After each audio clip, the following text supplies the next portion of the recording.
Le braqueur multirécidiviste Redouane Faïd vient d'entamer une grève de la faim. Connu notamment pour s'être évadé de prison 2 fois, dont celle de Sequedin, il doit être jugé cette semaine devant la cour d'assises du Pas-de-Calais à Saint-Omer. Il est incarcéré à Vendin-le-Vieil, près de Lens, dans une des prisons les plus sécurisées de France, et ce jusqu'à la fin de son procès. Mais Redouane Faïd demande à être détenu dans une prison plus proche du lieu de son jugement, raison de sa grève de la faim.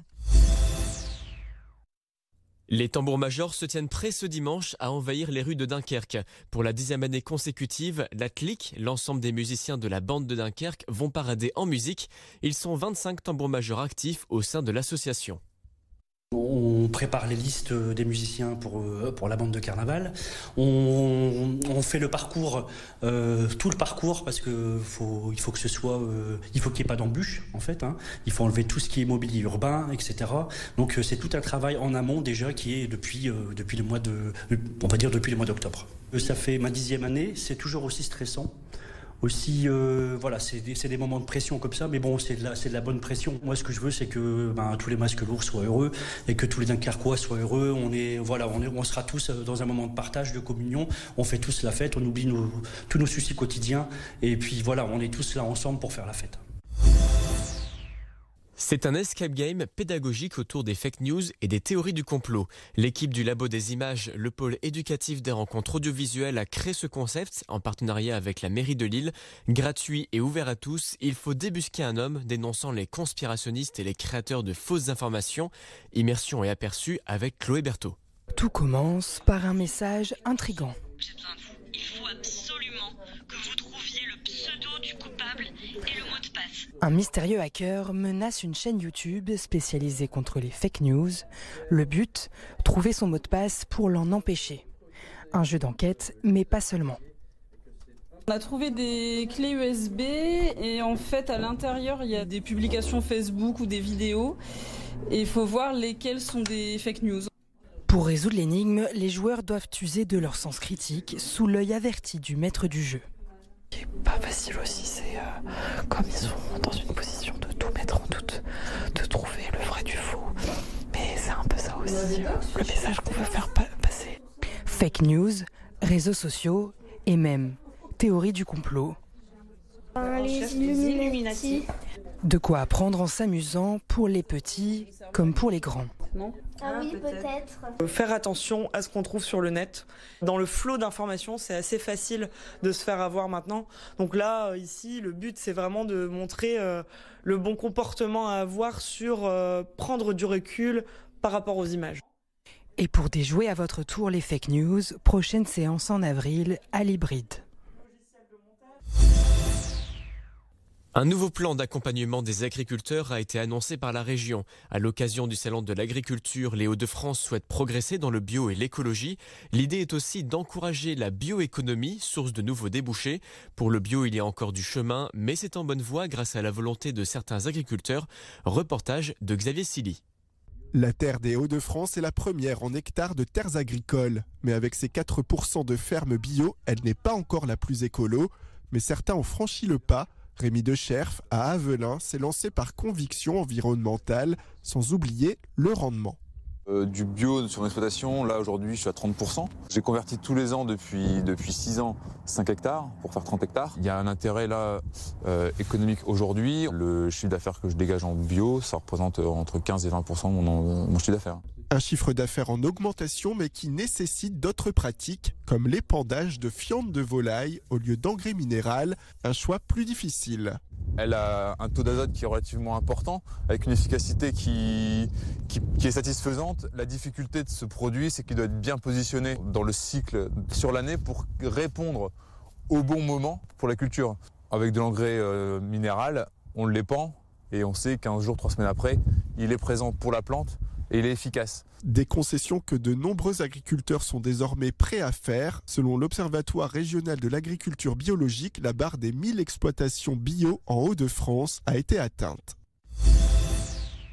Ces dernières années, sur le littoral, de plus en plus d'animaux se retrouvent en difficulté ou échouent sur les plages. Mercredi, sur la plage de Ouissant, un veau marin a été retrouvé blessé.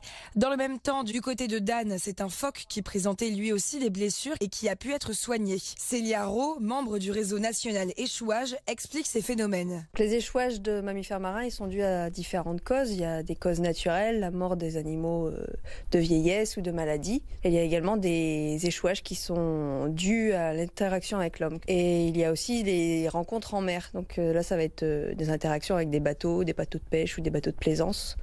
Et donc ça peut provoquer également la mort de l'animal si c'est par exemple une capture ou un choc. Sur le littoral Côte d'Opale, ces dernières années, on est autour de 200 échouages par an. 150-200 échouages, ça varie selon les tempêtes, selon le sens du vent. Donc c'est à peu près les chiffres qu'on a actuellement. Une victoire de longue haleine pour Boulogne en national hier soir contre le Puy. Les Boulonnais ont inscrit un but à la 76e minute, suffisant pour revenir à la 4e place du classement. Et au sommet, c'est Dunkerque qui retrouve sa place de leader. Le club a terrassé 2-0 Ajaccio à la 19e et 34e minute, mais il n'a qu'un seul point d'avance sur son concurrent direct. Le SBVA revenu victorieux contre Tarbes en Pro B de basket. Le club féminin de Villeneuve-d'Ascq l'emporte largement 72-58 face à la 10e équipe au classement. Les joueuses auront mené sur quasiment l'intégralité du match, malgré une coupure de l'éclairage dans la salle qui aura mis en pause le jeu quelques minutes.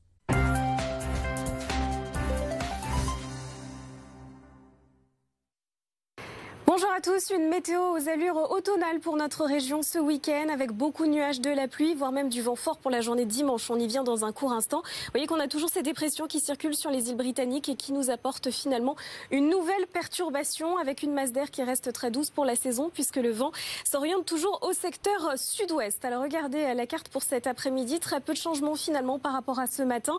On aura toujours cette couverture nuageuse assez dense avec du vent entre 50-60 km/h à l'intérieur des terres. Des rafales qui peuvent approcher les 80-90 km/h en bord de mer. Et donc, comme je vous le disais, le vent de sud-ouest qui permet à cette douceur de rester d'actualité. Des températures qui sont toujours 6-7 degrés au-dessus des moyennes de saison. 12 degrés à Lille, 13 degrés le long du littoral. Mais le vent qui va nettement se renforcer pour la journée de dimanche. Alors, regardez ce que ça va donner. Sur le littoral, on attend des pointes à 110 km/h. Dans les terres, et ce sera le cas dans les rues de Lille également, des rafales possibles à 90-95 km/h. Le tout accompagné de pluie faible, donc soyez prudents. Un vent qui restera en dessous des seuils de tempête, mais tout de même. Alors côté ciel pour la journée de dimanche, donc beaucoup de nuages à nouveau puisque la perturbation va faire du surplace. Les températures seront toujours très douces, entre 9 à 13 degrés. Pour la journée de lundi, même chose, beaucoup d'instabilité, un ciel assez variable entre nuages et éclaircies. On va gagner encore localement 1 degré, donc l'ambiance restera à nouveau très douce.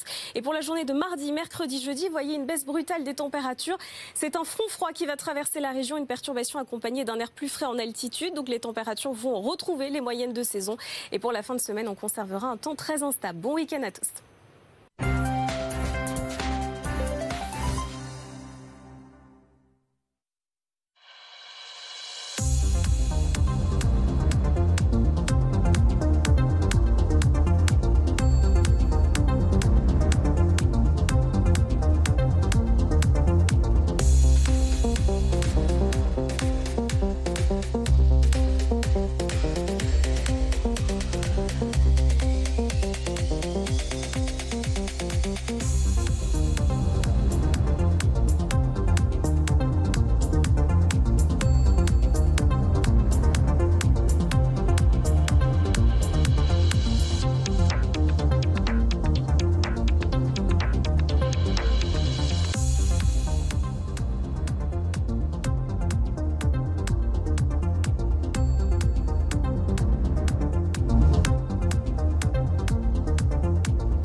Votre chronique santé avec le pôle Lille Métropole, Ramsay Santé.